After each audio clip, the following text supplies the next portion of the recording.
Hello, everyone. My name is Chris, and this is my wife, Monica. We are a family from St. Bernadette's.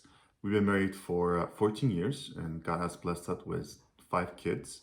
And tonight we're here to share or witness to you about how to live out a baptismal graces within the family. Okay, so as Chris mentioned, we have 5 children, and so that means 5 times we've approached the baptismal font holding our child and hearing the priest speak incredible words of the baptismal rite that, in some mysterious way, then make real the presence of God in our children's lives.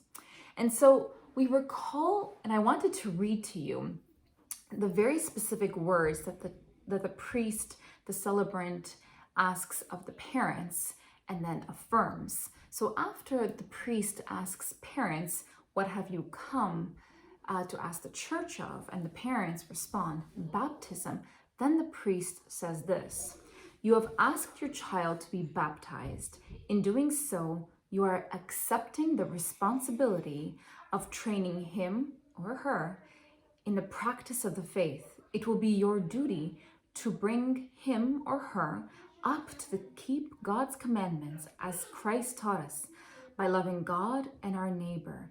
Do you clearly understand what you are undertaking?" The response is, "We do." But what does that even mean?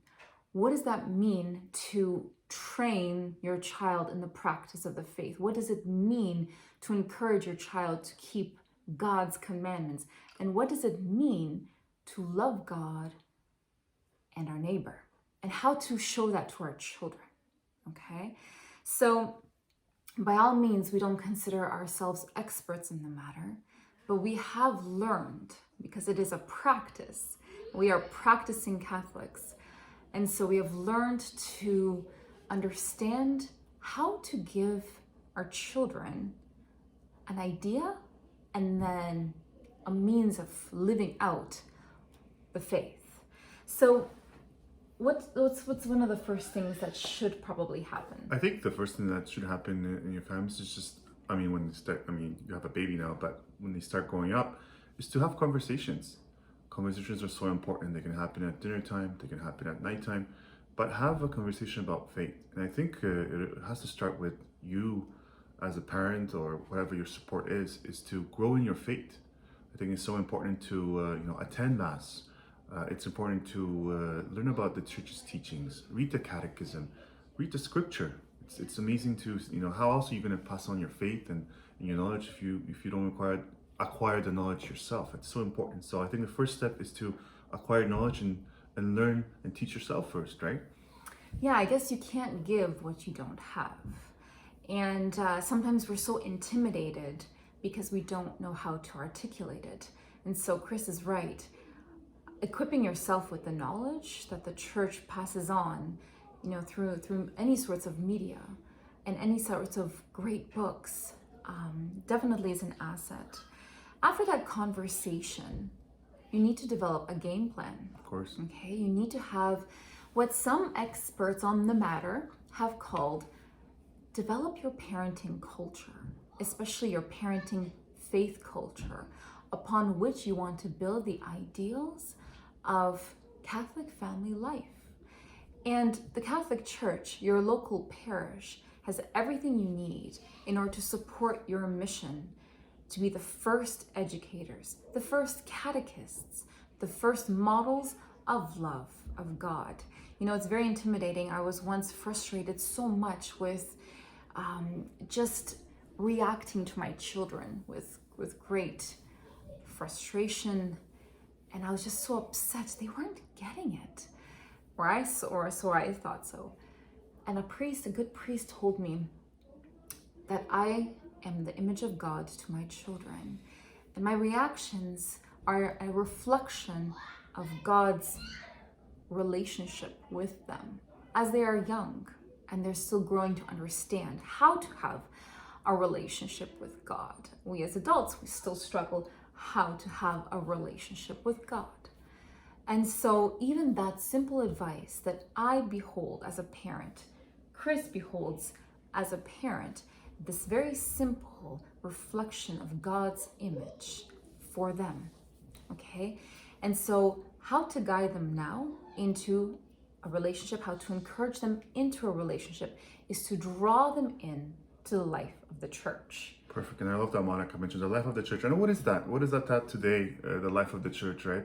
And I think our homes is the grounds for that. I think right here where we are right now, our homes is the domestic church, right? This is where the faith has to be transmitted, right? So your game plan, whatever you come up with, has to look.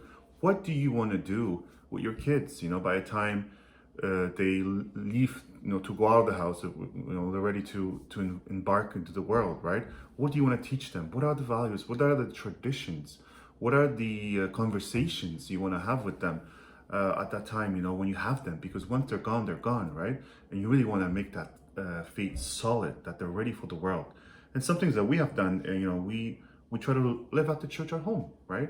Many people say, church is boring these days, and like it's just, prayers and whatever, but why don't you make it, interesting, Attractive and beautiful. And the one thing that we've done is, we celebrate the saints. One thing, there's so many saints out there. You can get yourself these beautiful cards if you want to, which have descriptions and the picture of it. You can, if it's the feast day, you can actually put it at your dining table. Is that what we do? And have a conversation during breakfast before they go to school. That's one thing you can do. Of course, you develop your own prayers. Maybe you have prayers that you do before meals. That's beautiful tradition to continue, and maybe that will carry on with their families, right? If you recite the rosary and that's your tradition, every day, do it. If you have any litanies that you do it, right? But I think we are the primary givers, and whatever support group you have is amazing that, to do this as a routine. We find over the years that it's the routine, doing it every day, even though it's hard, because there are days there's going to be hard. It's late, or someone is sick, or someone is tired, or someone is bored.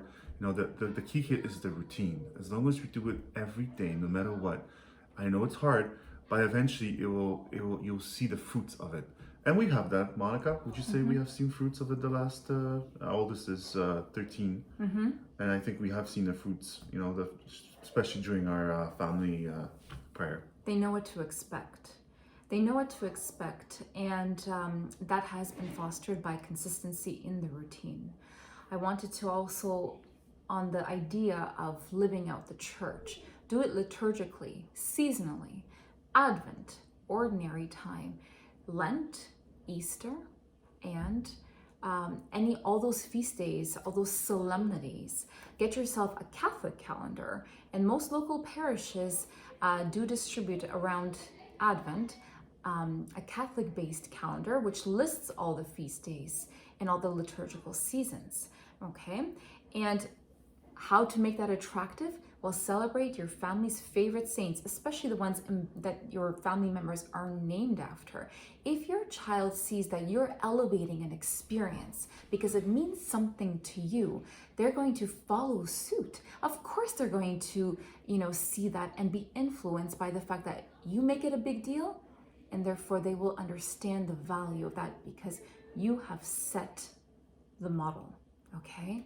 So we've touched on that point. To live out the domestic church through routine and consistency, through living out the church sacramentally, liturgically here at home, based on symbols and visuals. The other thing I wanted to add on that, also something we started doing a few years ago, is celebrating their baptismal day. When they got baptized, how special that you are a Christian. You're now with the church. You're walking through this journey through a Catholic faith. Why not celebrate their baptismal day, wherever that happens to be soon for you?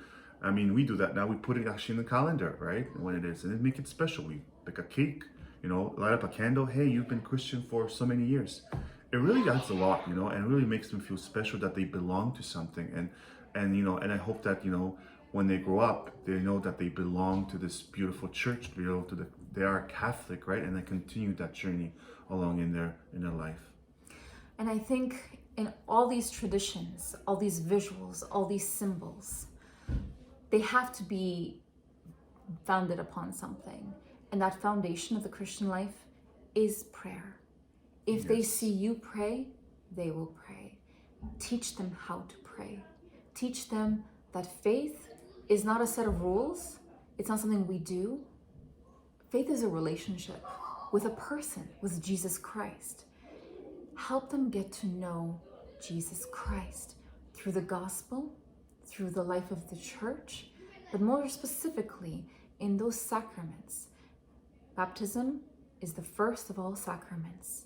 And then as their faith life grows, they will understand that something comes between them and Jesus. They need reconciliation. They need to then become closer to Jesus through the Eucharist and so forth. Raise them to be saints. It seems that this is the call of parents, as Catholic parents, to raise our children to be saints. It is a sense of being. We are in fact called human beings, not called human doings. So yes, there is a to-do priority sequence out there, of course. You know, we all care about our children's achievements. But in the end, what do you want them to be? Who do you want them to be? And in baptism, we get that incredible elevation of God's grace living in our child. And so we complement God's work here and now. So we offer this great encouragement to truly elevate your family's experience in living out baptism through baptism anniversary, through elevating the experience of the domestic church. But do that by equipping yourself with knowledge. Again, we can talk about so many incredible books, and we have a whole bunch here that we can, talk about: movies, books. But in the end, establish your game plan and pray. Pray for your children and teach them how to pray. And then let the Lord surprise you. Thanks so much. Thank you so much.